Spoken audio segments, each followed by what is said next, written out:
Hello, I'm Bill Monroe, and welcome to episode 124 of 2-Minute Talk Tips, the podcast that opens with a practical public speaking tip in the first 2 minutes before getting into a deeper discussion about public speaking. Today's tip comes to us from special guest Mary Sheila Gonnella. So I think a good breakfast or first meal is essential on the day of your talk, whether you're speaking in the morning, the afternoon, or night. Focus on proteins and fats. Not carbs are going to spike your blood sugar. This will help you to balance your blood sugar and feed your brain. When your blood sugar is balanced, that means that your entire hormonal system has a foundation to build upon. This eliminates any extra stress that hunger might cause. A breakfast of quality protein and fats will essentially feed your brain. And if you're hungry and your brain didn't get any fuel, you might forget things, you might lose your train of thought, and you possibly might find yourself searching for words. Before your talk, you're probably going to be nervous.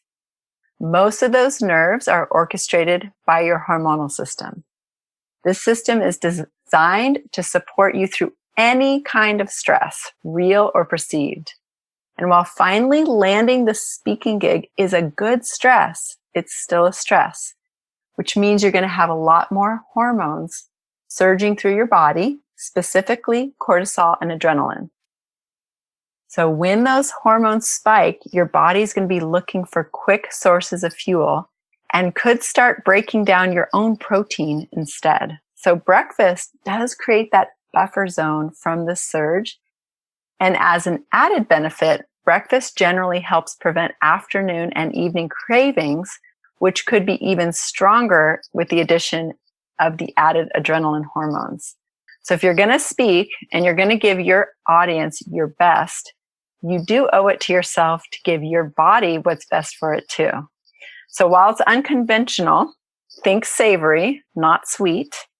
I love personally a good hot soup or eggs and veggies or an avocado bowl, or think any kind of dinner for breakfast. This is going to help not only to start your day right, but especially the days that you're taking the stage.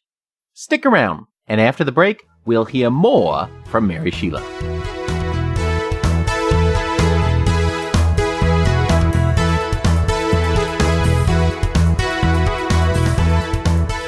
Welcome back. Mary Sheila Gonnella is a speaker, teacher, and nutrition expert. And in this episode, we cover all those different areas. Having served clients for over a decade as a board-certified holistic nutrition consultant and Ayurvedic practitioner, Mary Sheila Gonnella teaches clients how to honor their unique physiology, move self-care to the front burner, and achieve and maintain radiant health. Her online courses include Your Roadmap to Bone Health, Blood Sugar Reset, Adrenal Vitality Blueprint, Winter Vitality Cleanse, Deeper Than Weight Loss, and Food, Mood, and Fermentation. So now, let's meet Mary Sheila. So welcome to 2-Minute Talk Tips, Mary Sheila. I'm thrilled you're able to join us this week. Thank you so much. I'm happy to be here. Now you've got quite an interesting background and subject matter that we're going to be able to talk a little bit about. But first of all, I wanted to start with, what was your earliest memory of speaking to an audience or performing for a group of people? It's funny you should ask that, because my first experience was not a very good one. When I was in college, I was very interested. My degree was in environmental education. And so I was leading a Earth Week, and we had a whole week of activities. And I was going to share a bunch of announcements. It was the first time on a microphone, and introduce a singer-songwriter who I loved at the time. And I got up to the microphone and I started talking all about the things I was going to talk about and making these announcements. And I had paper in front of me. And then I started listening to my voice in the microphone, and I absolutely, completely froze. And I was not even able to finish my intro. I could not remember the woman's name. Oh, And I just said, and here she is. And I kind of walked off the stage after that. And it's funny because even though that's kind of a sad story, it's been a great story for me as a mentor for my students to help them know, hey, I know I've been in your shoes. I know how nervous you are. And I recently actually just saw her play again, and it was a very intimate venue. And I was able to share that story with her. And when I got to the part where I walked off the stage, she just gave me a big hug of empathy. But then I was able to tell her, it's okay. Now I speak all the time and I love doing it. And I teach other people how to do it. So that's awesome. Well, that's not awesome that you had that happen. But what I think is really great about that story is, as you said, it's valuable as a mentor. A lot of folks who start looking at speakers, part of the anxiety that people feel about speaking is they look at people who do it well. And, they don't necessarily see what goes into that doing it well, the time it takes to get through there, the nerves somebody has to overcome. And even when somebody is doing it really well on stage and looks like they have it all together, you don't know what's going through their mind. You don't know how nervous they may have been or how much anxiety they're dealing with. You only see the final result, and you don't get there overnight. yeah, and you have to start somewhere, right? You have to fail to succeed. Exactly. You don't get to a successful 300th performance without doing performances 1, 2, 3, and 4. Mm-hmm. So how did you get past that experience and come to love public speaking? Well, I will definitely credit a couple things. I'll definitely credit wanting to become a teacher, and that's such a wonderful venue. And, for me as a teacher, I was teaching at a private college, and, the people that my audience there were people that really wanted to be there and really wanted the knowledge. And when you get up in front of a group of people, you really have to know your stuff. So there is so much background that you're doing beforehand. And that plays a really big role in knowing your content. And so I think that's one way that I learned to love it. And then another interesting thing is that I was a part of a radio station that opened up, a public radio station. And prior to that, when I met my husband, he was part of a pirate radio station. He had a radio show, and I was, probably still had a little PTSD from that college experience. And I would not say a word on his show, even though I'd go down with him and sit there. But then years later, somebody was calling our house asking him if he would do a show again. And he was never there to answer the phone. And finally, one day I said, you know what?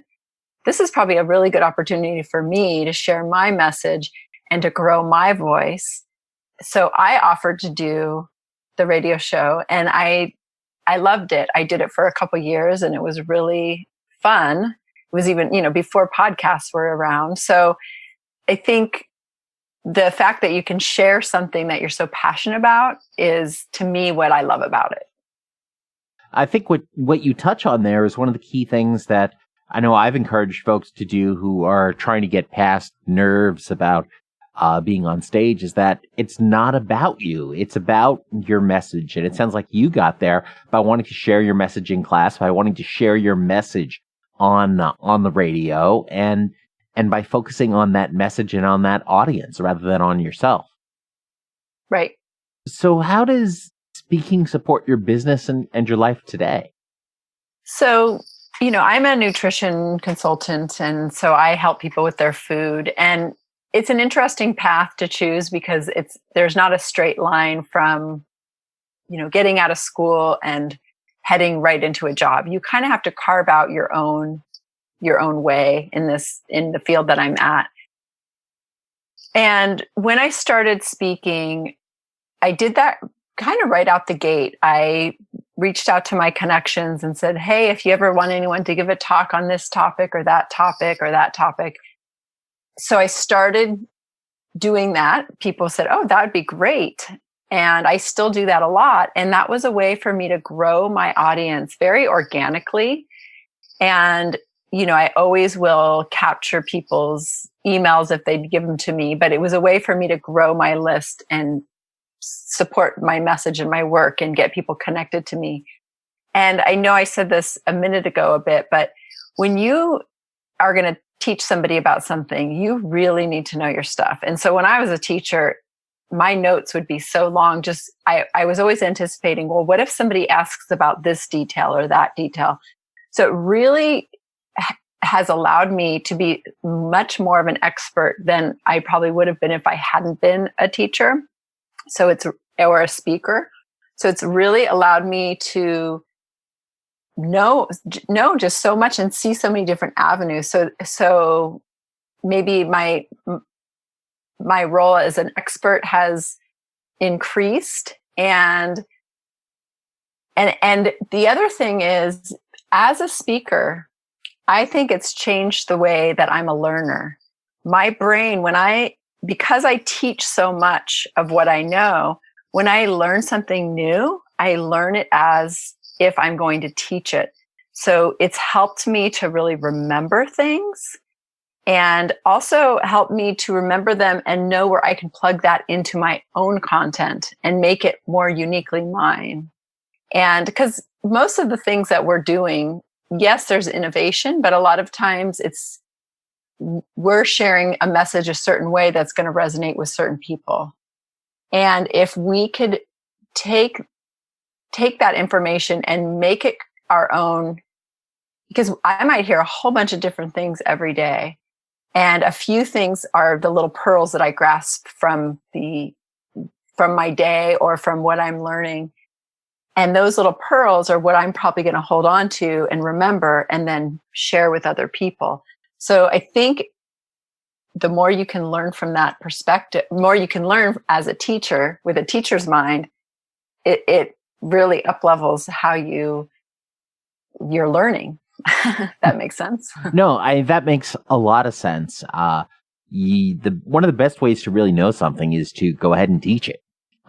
Yes. Mirrors some of the experience I've had in hosting this show is that I was always comfortable on stage and talking, and I was pretty good at it.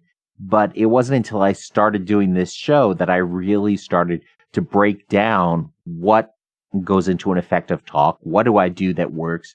What do I do that doesn't work? And once you start really diving into it from that perspective, be able to explain it to other folks, you can really start to understand why you do things and why you should or should not do things. And it really helps build that other knowledge that then you're looking for to plug into your own experience and enhance your own message. Exactly. And when it's like learn to teach, and it's almost like it must change some of the neurons and pathways in your brain, because there's this remembrance that happens, and there's this deeper level you can take it, and then you can, weave it into something else, and then really truly innovate it. So I think the more that we step out of our comfort zone and share, right? Because that's the human experience. We share with one another, then we're elevating somebody else's experience, and we're innovating and really doing what we're meant to be doing. Absolutely. And because growth does not happen in the comfort zone. Correct. And you mentioned that, it changes the way the neurons work. And, that's sort of the core principle behind neuroplasticity, which is something I talk about a lot on my other podcast about stroke recovery, is that the nerves that fire together wire together. So the more you do something, the more you work with that experience, the deeper the nerve connections will become in that context. Cool. Yeah, I love that. The nerves that fire together work together. Yep. That's great. Yep. You also, one of the things you mentioned there, when you started your speaking, you said you started by going out and just offering to come speak to other groups about your message, to be able to share that and to grow it that way. What sorts of groups were you reaching out to? Well, I have friends. Let's see, I have a friend who's an acupuncturist, and I offered to do some classes on a monthly basis. I have another friend who has an herb store, and because I'm nutrition, those are right in alignment. I also volunteer at a nonprofit that works with cancer patients, and I do some classes with their volunteers. I will do women's groups. I just ran into a client who lives in a senior housing, and he mentioned they have a group.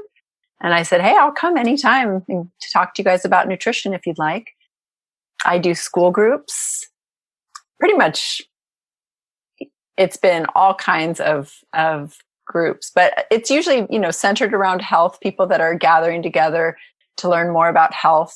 Yeah, lots of women's groups.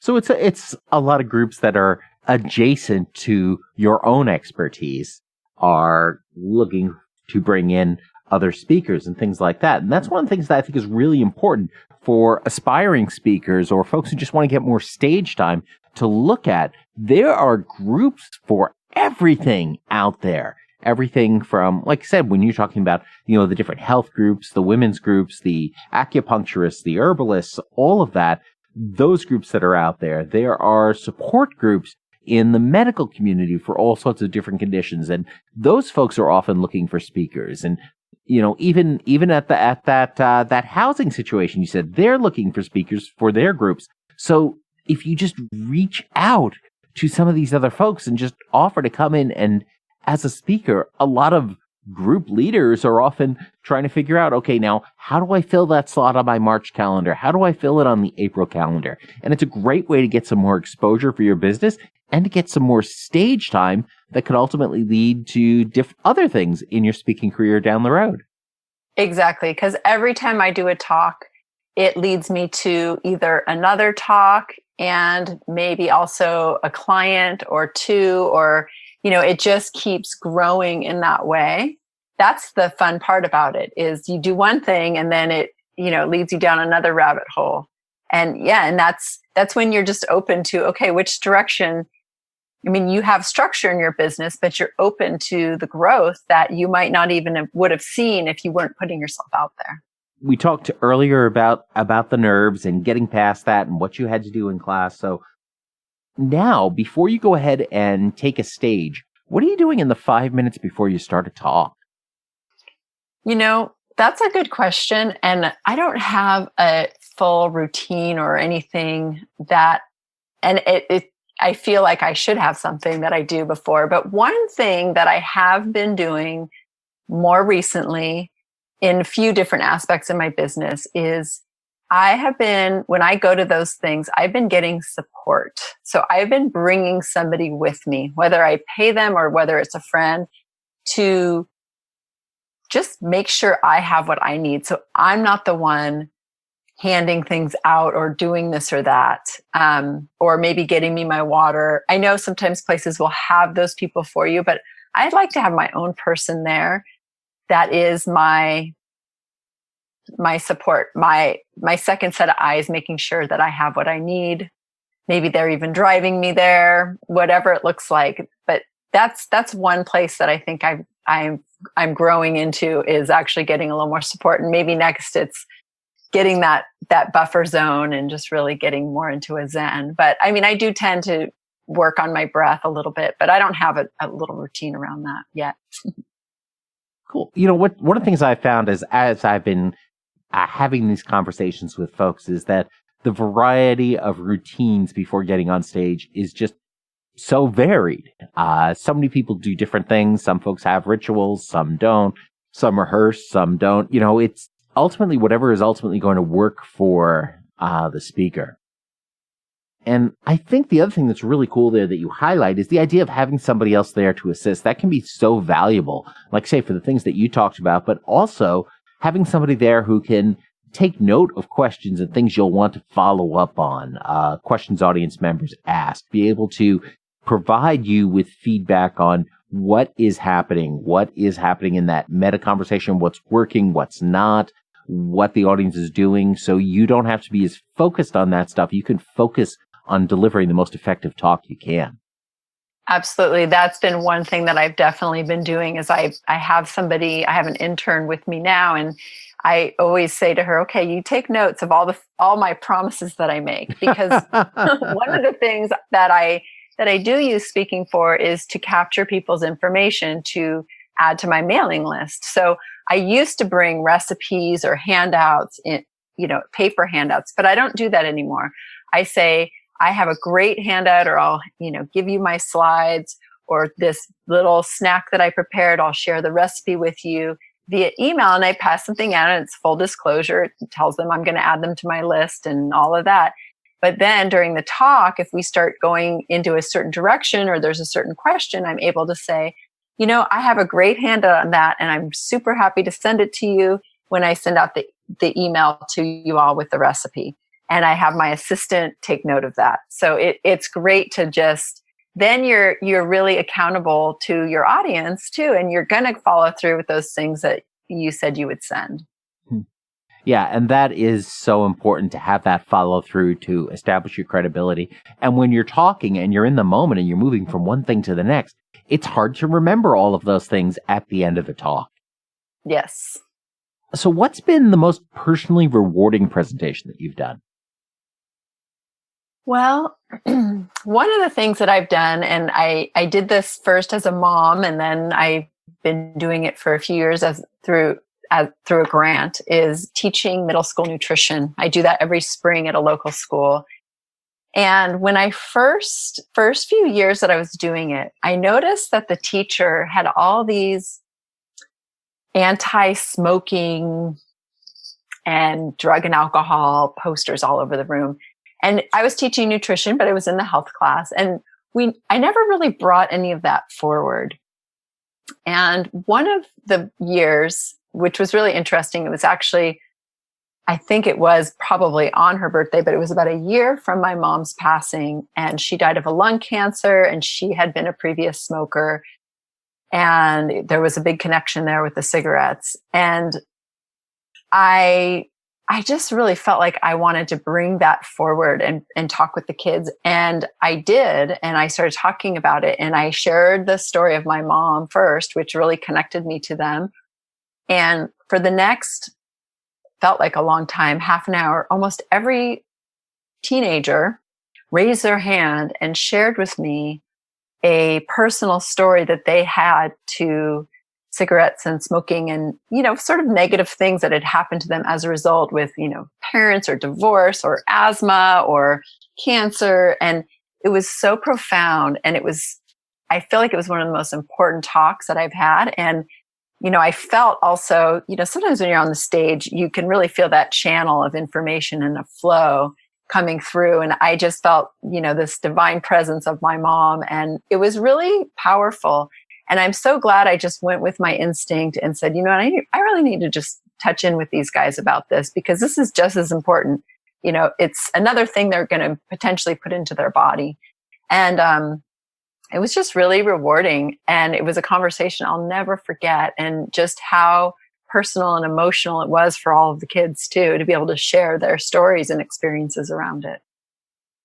Wow. That is a fantastic story. And I think it really talks to the importance of the power of storytelling and how you can make a connection, and a deeply personal connection, with your audience, even in a large one-to-many context like that. And that's the stuff that they are going to remember more than any facts or statistics you could share. Yeah, it was pretty powerful.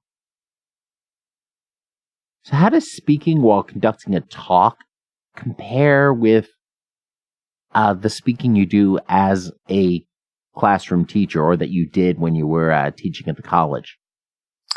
Yeah, it's interesting, because I think when I'm teaching in the college setting, there's more there's breaks, perhaps there's more breaks for the questions to come in.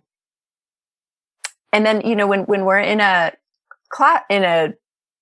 more of a speaking setting, I feel like that has a different flow, where I am perhaps even sometimes giving them a call to action.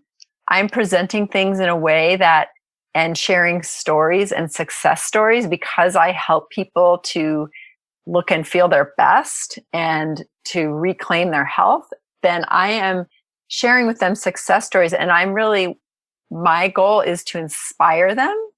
I am there to help them to see ways that they too can succeed.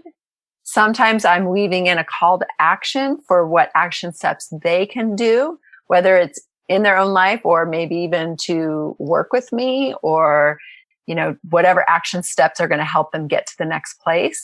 And with my students, I'm, weaving a different story around, what they might see, how else they might think about things. And it's a lot more to asking them questions to pull out that critical thinking that they want to be thinking about when they're working with people, so that they're seeing the full picture and maybe seeing where the client is having some missing links. So it sounds like the teaching is then more about facilitating the student's own growth and learning, rather than more directly sharing and driving a specific action that you see when you conduct your other presentation. Exactly. Yeah. Yeah. So it's like knowing your audience and what are they there for? What do they come to learn? That's awesome. And again, it all comes back to the basics of focusing on your audience, what they need to get out of it, and what's in it for them, that we talk about all the time with speakers. These are the important things. The what's in it for them, what are they going to get out of it? How do you and how are you best able to serve them? Yes. So that's great. So let's shift a little bit. I want to talk about a little bit about some of the tools that can be available to help speakers be more effective. Specifically, how can eating right or changing their nutrition help speakers be more effective? Well, eating is something that we're responsible for doing ourselves, and we do every day, multiple times a day. And it truly gives us the foundation to our health. Just like a house, there's, a foundation on the house. What we put in our body becomes us. And I like to say food is information. So the more we're able to know what that food is going to tell the body, and specifically when it comes to us being up there and having the confidence and the clarity, a lot of what we want to feed the body is things that feed the brain and nourish the brain, and don't spike our blood sugar and then drop it down and leave the brain kind of hungry and maybe not as sharp and ready to stay focused.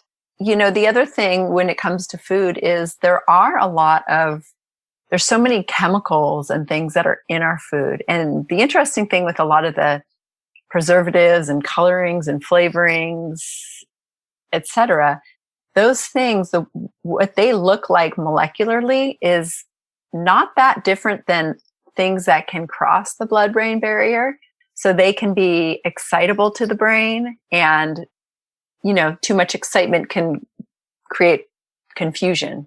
And they're actually called excitotoxins. So they're definitely things we don't want crossing the blood-brain barrier. But I think it's important to know that, the foods that we're eating really play a big role in just even our cognitive function. And one of the things that I do a lot in my work is help people to balance their blood sugar, because that is just like that foundation of a house or a foundation for your health. That's very foundational in your day-to-day, because your hormonal system, so blood sugar balance is part of your hormonal system. And I call that system, which is also called your endocrine system, I call them your first responders. They're always helping us to respond to stresses in our environment. So in our surroundings, our temperature, the day and night, internally, even though we don't think of them as stresses, our body's having to stay balanced and navigate within the highs and lows of whatever's going on. Blood sugar balance is part of that whole first response system. So the more we have that, because that's more in our control. So the more we're eating regular balanced meals, adequate portions, things like that, then we're going to create a solid foundation that is going to create, more of a buffer zone for the body. Because, when we're really, let's say we're busy and let's say we're working on a talk and all of a sudden you're working a lot and you're not really making time for meals. When we're not making time for meals, what are we doing? We're snacking. What are we snacking on? Probably usually quick, easy carbs. That's not giving us the building blocks that the brain needs, right? That's just simple fuel. Over time, that can add up to lots of different things. I mean, that could even add up to our body shape changing. And then maybe we don't feel as comfortable and confident on stage. So it all ties together with, the more we could take care of our body, that makes a big difference in how we feel and our energy and our flow and our brain health. You used a very interesting phrase in there, the idea of the buffer zone in helping you adapt to things. And a lot of folks who are speaking, you may be traveling to where you're talking, which adds a lot of stress from a different environment.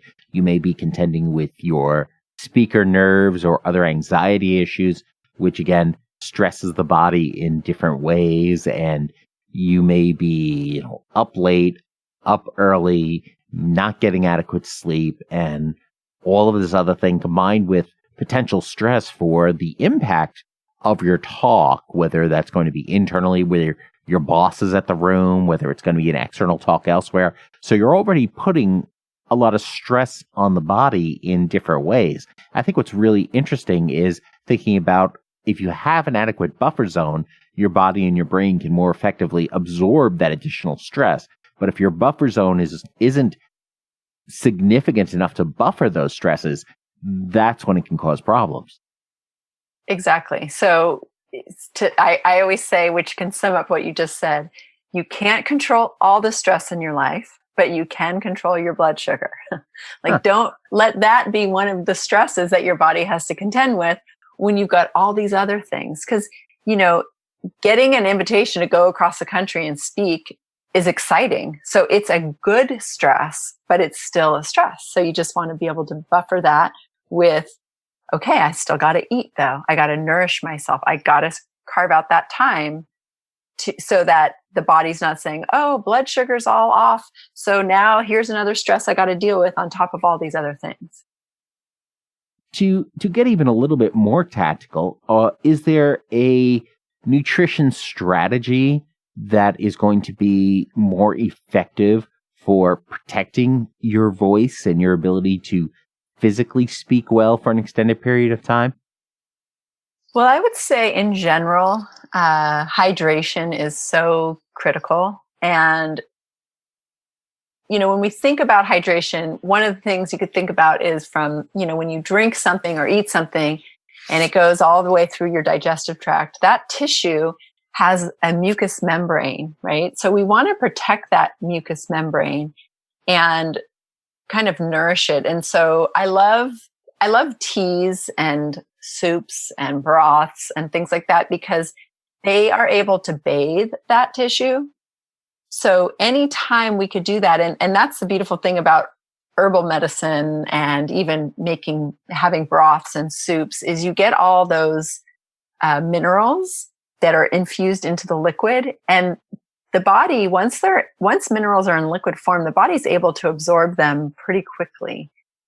And the tissues can absorb them pretty quickly. And that will, again, coat all those tissues. So I'm a big fan of hydration between meals. And then, the other thing, which probably we would think about is just really being mindful of how close are we eating towards when we're talking. And when we are eating, so, I think at least, eat at least an hour before so that you're not in full digestive mode. Maybe some people would even say longer. And then when you are eating, don't eat a whole lot of carbs, again, because you might have a blood sugar spike and you might be, get low when you're up there talking because you're already going to have stress hormones that could lower your blood sugar. And then you also have, you don't want to eat a lot of foods that cause more mucus. And that would be, of course, dairy and maybe breads and lots of carbs. So having a lower carb meal is key, and healthy proteins and fats would be ideal. So a milkshake and fries is probably not the best choice. Yeah, exactly. Yeah, you don't want to be clearing your throat the whole time. And if you find yourself as a speaker clearing your throat a whole lot, that's a good indication to look at just, maybe that venti single shot latte might not be the best choice before you go to speak. Exactly. And it could even be maybe the nuts that you're eating right before. I mean, anytime you have a little bit of an allergy response, whether it's mucus or, there's so many different things that could show up as that, then that's a response, and that could be an allergy. Then you want to pull that food out and see if you have less mucus, and then oh, I'm having an immune response. And it's good to know those things. Doesn't mean you can never eat that food again, but you don't want to eat it all the time. Immune system has a lot more important things to do than, defend itself from, the venti or the nuts or whatever it is. Right. So, yeah, so that's some really practical stuff that speakers need to keep in mind. What would you say are some of the biggest mistakes that you see new instructors making as you coach folks and as you help folks in this world and as you just observe other speakers? What's really important is it's awesome when you have an engaged audience that's wanting to raise their hand and ask questions. But when that happens, it's really hard to get into what I like to call your teacher flow. And it just brings me back to when I taught one of my first college classes. And of course, there was one gal in the class that was tough, that taught me a lot. And it was hard. And it was hard for me to say, now I know what I can say. And I've learned that because I've grown to be able to say, okay, I'd like you all to hold your questions, write them down if you need to. Let me get into my teacher flow. Trust that I might even be answering some of your questions. And at the end, I'm more than happy to answer your questions that you have. So write them down, but let me get into my teacher flow, because when you are a teacher and you're in front of the group, just like I shared the story with the smoking and the teenagers, something happens when you're loving what you're doing and you're teaching something that you're passionate about. You get into this flow, this trance, whatever you call it. And it sometimes you know when you nailed it, right? When you walk off and you thought, wow, that was great. And your audience will share with you too, that it really impacted them. That is what you want every time. And it's really hard to get there if you're getting interrupted and hands raised. And it's hard. It takes confidence to say, I'm sorry, but can you please wait? And yes, I know sometimes it's a big group and that's not going to happen at all. But even in big groups, people feel really inclined to raise their hand and they have to ask their question right there and right then. And that's distracting. And you just want to nip that right in the bud from the get-go. Awesome. Yeah. It's not uncommon to just have that one, and they may have honest questions, or it may be the person who wants to play stump the speaker. And yeah. Fortunately, usually the rest of the audience is on your side when that happens. Mm-hmm. Yeah. And that, again, that's a good tip, because I'm saying that because I've learned that. One of the things they say on the Manager Tools podcast a lot is that good judgment comes from experience, and experience comes from bad judgment. So you got to go through those rough experiences to figure out, just how you respond and how you manage that, and how you can be comfortable when that stuff happens. Mm-hmm. Yes. So, Mary Sheila, if folks want to know more about you and what you're up to, where should they go? They can find me at occidentalnutrition.com. And yeah, that's my website. And I do online programs, in-person programs where I speak for a few days at a time. And I also have a mentorship program for nutrition professionals, and they can find out about that as well. Awesome. So thank you so much for joining us on 2-Minute Talk Tips this week, Mary Sheila. This has been great. I've learned a bunch. Awesome. Thank you so much for having me. Okay. And there we go. Cool. That came out really well. Oh, good. So I will go ahead and do my editing and send you a sheet which will include the links, the embed codes, also all of that stuff, along with tweetable phrases that come out of it that I'll be using in social media when the episode comes out. Great. Awesome. And you have such a good voice too. Maybe that's why you're doing this, but yeah. I don't know. I think that's a chicken and the egg kind of thing. you do this enough and you pick it up. One of the other interesting things about this is that I didn't even really feel like I found my voice up until I hit about episode 42 or so, and then something just sort of clicked in. The other thing that's really interesting too is you talked about hydration as being so important. That was actually the very first tip on the very first episode that I released. Oh, right on. Yeah, and that's so, if you have just 1 second, you mentioned, and I heard it on one of your other ones that I was listening to, but I didn't realize it was yours, but you have the stroke podcast? Yep. I had a stroke about 1.5 years ago. So I started that podcast up in February because there weren't enough other podcasts out there. Wow, that's awesome. And what is your, what is that one called again? Stroke Cast. Okay. There's a gentleman that I actually wanted to interview myself, and he's a friend of mine. He was one of my students. He's in his, I think he's 84. Okay. And he had a stroke, and he's an amazing human if you interview people. And his name is Hal, Hal, Milton, Milton. And there's an article about him, which I can try to send you to, that was about him and his experience with having the stroke and everything. So. Okay. Yeah, no, I do talk to a lot of stroke survivors on the show. So it's always great to have those different perspectives, because one of the big problems a lot of stroke survivors have is they end up being isolated from other folks, and they really wonder, are other folks going through this? What's happening here? And sharing those stories has become so important. And I think there's a lot of reasons for that. I think as compared to some of the other neuro communities, the MS folks and the CP folks, stroke has this perception of only affecting folks who are older. And so there hasn't been as much cultural awareness that this is something that happens to everyone, and everyone needs this kind of support. Exactly. And exactly. He would be a good, inspiring person to talk to. That's really awesome. That's great. Maybe someday I'll interview you about that. Sure. Yeah, because that's, I do a program with people where I go through like the whole hormonal system, like I kind of mentioned, and we spend a month on brain health. Yeah.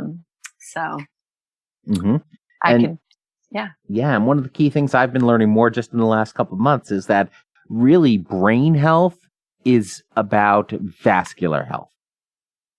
And we think about stroke as a brain issue. It's all vascular. It's all about the blood vessels. It's all about the circulatory system. And neurologists who spend most of their time, obviously working with nerves, are really spending the bulk of their time working with the vascular system. How do those nerves get fed? How do they get cleaned? Yes. How do they get rid of their waste? And it's all vascular. Well, and exactly. And here's the other little thing, which you probably heard this doing what you do, but Alzheimer's is now called diabetes type 3. And if you think about, when I was talking about blood sugar, if somebody has high blood sugar for a longer period of time, the sugar molecules start attaching to the red blood cells, and that thickens the blood. Mm-hmm. And that makes it really hard for the nerves to get fed, because that thick blood can't fit into those tiny little crevices of the vascular system and the circulatory system. So there's a big connection there. Again, like that's why for me, blood sugar is like so foundational. Yeah. And the other thing about that too is now the studies are coming out linking hypertension directly to Alzheimer's. Oh, yeah. Okay. That makes sense. So, yeah. Well, very good. Yeah. I will send you Hal's article right now. Okay. And Fantastic. And and I will be in touch. Okay, awesome, Bill. Thank you so much. Have a great day. You too. Bye. Bye.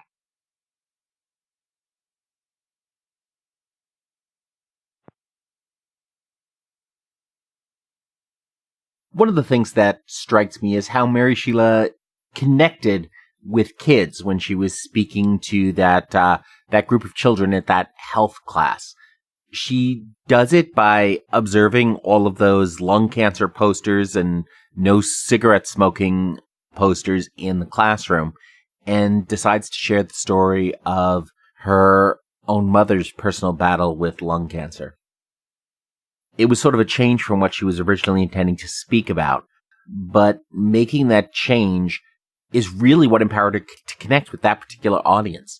And this isn't the first time we've heard that when talking with young audiences.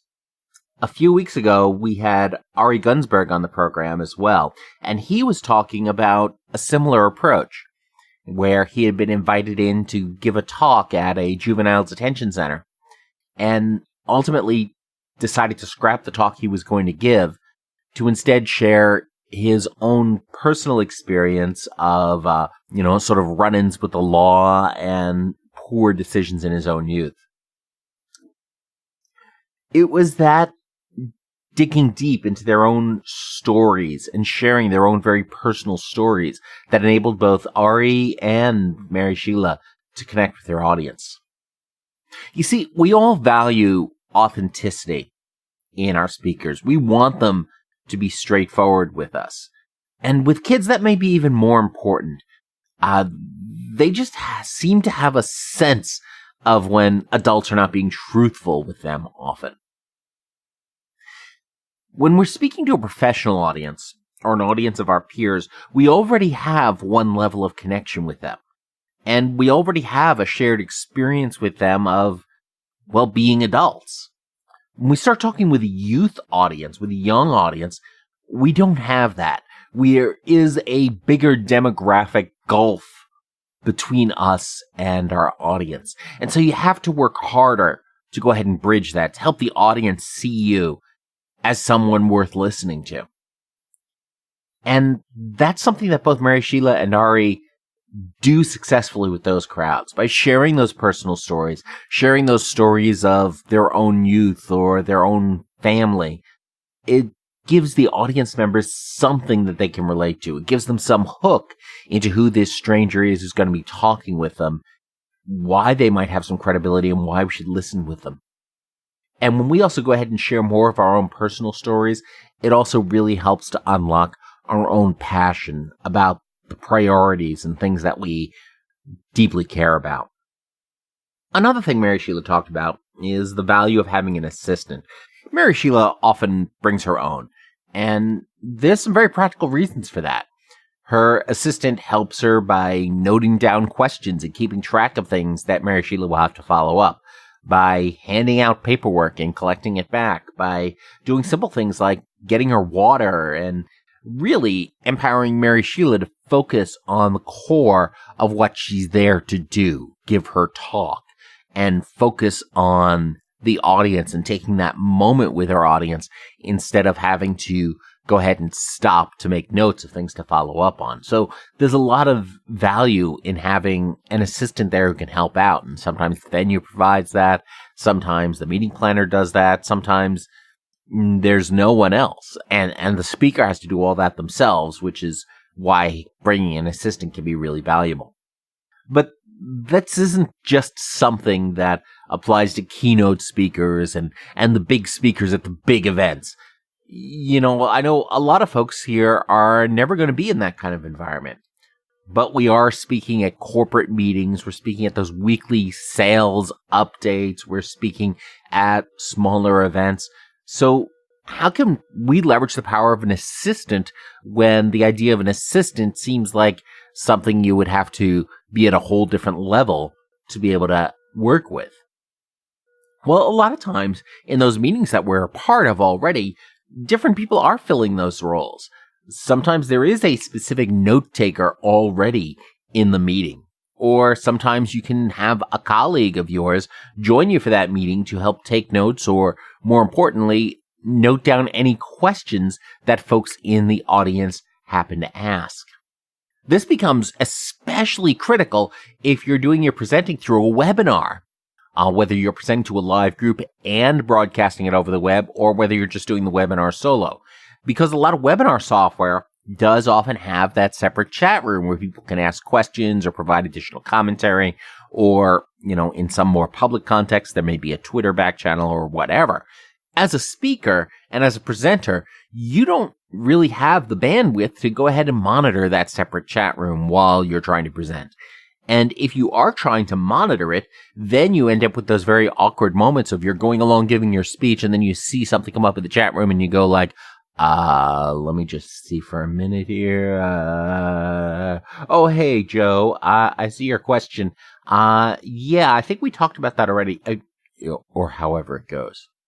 When you have somebody else, a colleague, partnering with you on those webinars, they can monitor that channel. They can monitor those chat rooms, and they can answer those questions as you're going along. So you don't have to stop. You don't have to be distracted by that. You can focus on the rest of your content.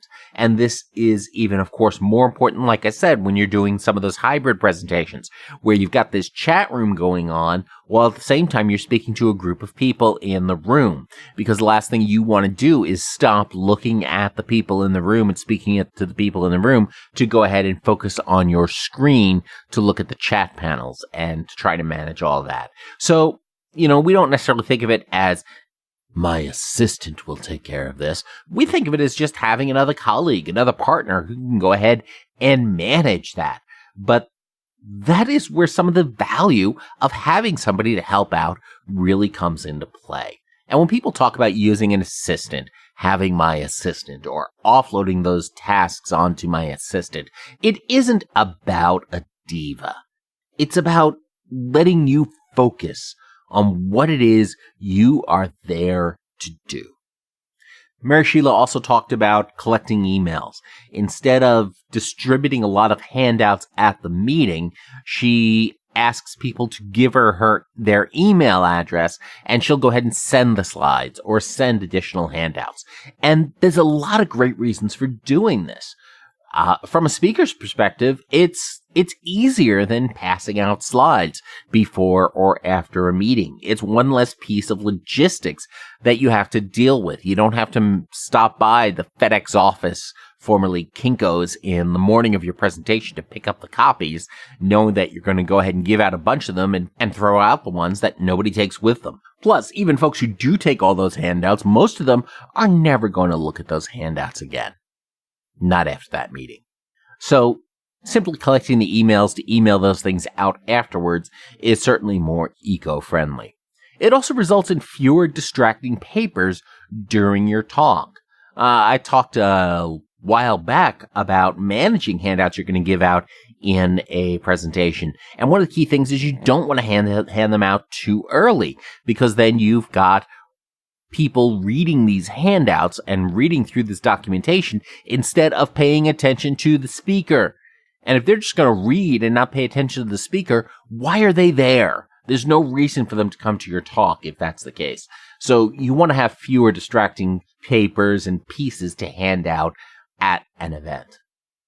And then, of course, doing this and collecting those emails also gives you an opportunity to do more. It gives you the opportunity to do those follow-ups. When somebody asks a key question that hopefully your colleague recorded for you, you can go ahead and follow up an email afterwards. It makes it a lot easier to manage those follow-ups. It also makes it a lot easier for you to go ahead and continue to build a relationship with those attendees. So your communication with them doesn't have to stop at the end of your presentation. So to learn more about fueling your body for presentations, visit 2minutetalktips.com/nutrition, where you can find Mary Sheila's links. What foods do you find makes you a more or less effective speaker? Go ahead and let us know in the comments over at 2minutetalktips.com/nutrition. Be sure to subscribe to 2 Minute Talk Tips in your favorite podcast app for free so you never miss an episode. And of course, as always, don't get best, get better. Thanks a lot. I'm Bill Monroe, and I'll talk to you next week.